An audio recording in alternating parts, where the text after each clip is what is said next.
OK, donc, dans la dernière leçon, OK, ben en fait, dans cette même leçon ici, là, je vous ai expliqué c'était quoi les caractères liés au sexe. OK, alors ce sont des caractères génétiques qui sont portés sur nos gonosomes. Et donc, étant donné que les mâles et les femelles n'ont pas les mêmes chromosomes sexuels, les femelles ont deux X, les mâles ont un X et un Y complètement, deux chromosomes complètement différents.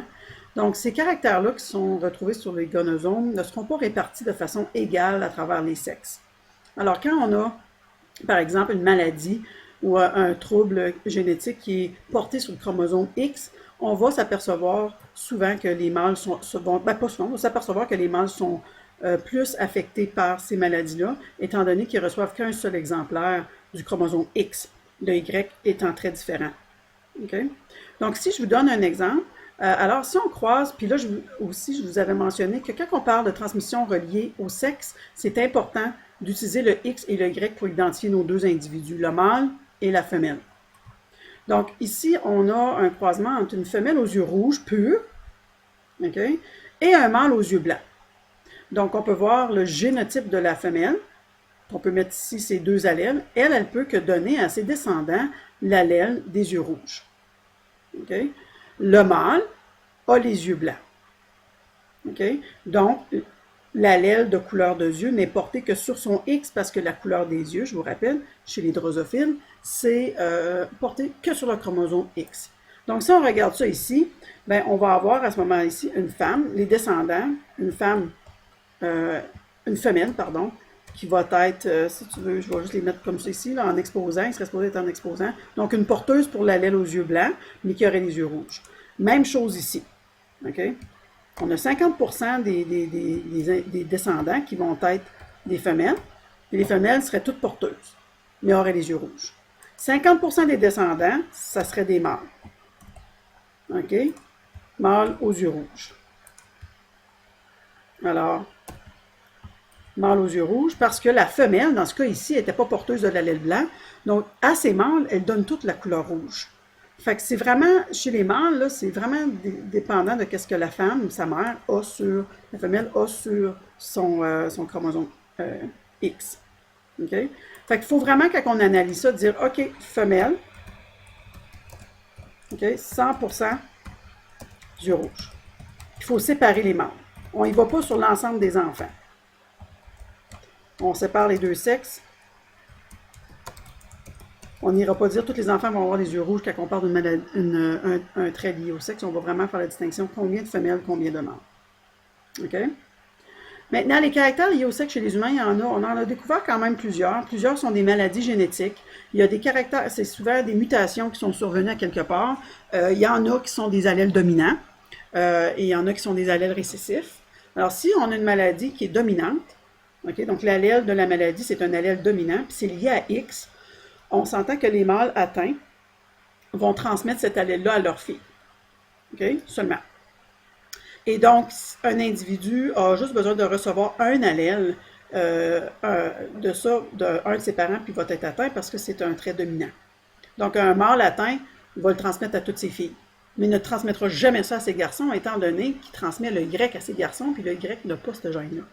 Une femme peut transmettre un allèle dominant sur X à ses fils ou à ses filles, et si elle le transmet, tous vont exprimer le caractère de cette maladie-là, si c'est une maladie dominante liée à X.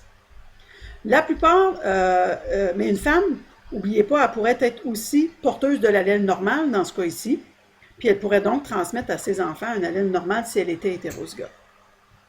La plupart des caractères liés au sexe sont récessifs et trouvés sur X et non Y. Y n'a pas beaucoup d'informations, donc il n'y a pas beaucoup de caractères là-dessus. Si on a un caractère lié au sexe récessif, un homme va être atteint dès qu'il hérite l'allèle récessif et ça va venir de sa mère obligatoirement parce que son père lui donne un Y et donc ne peut pas lui transmettre une maladie liée sur X. Une femme, pour être atteinte, doit avoir hérité les deux allèles récessifs de chacun de ses parents. Donc, elle a un père atteint et il a transmis cet allèle-là, puis sa mère était soit porteuse ou elle aussi atteinte. OK? Donc, ces traits-là touchent plus d'hommes que de femmes par le simple fait qu'un homme ne reçoit toujours qu'un seul exemplaire du chromosome X.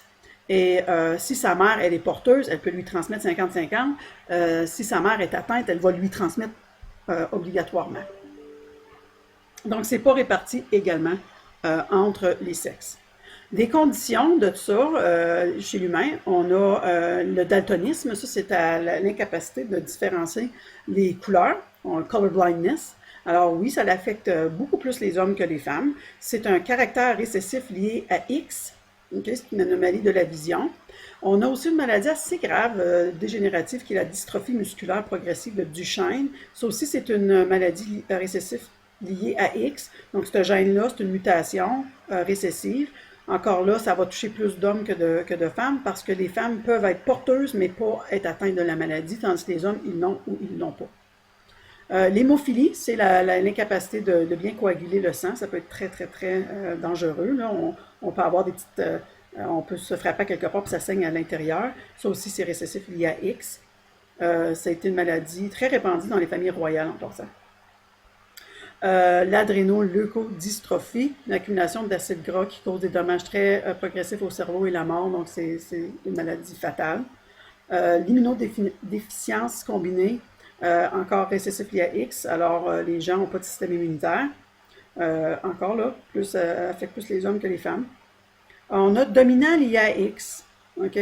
C'est une hypophosphatémie, fait que c'est lié à une déformation des os qui rend les os vraiment...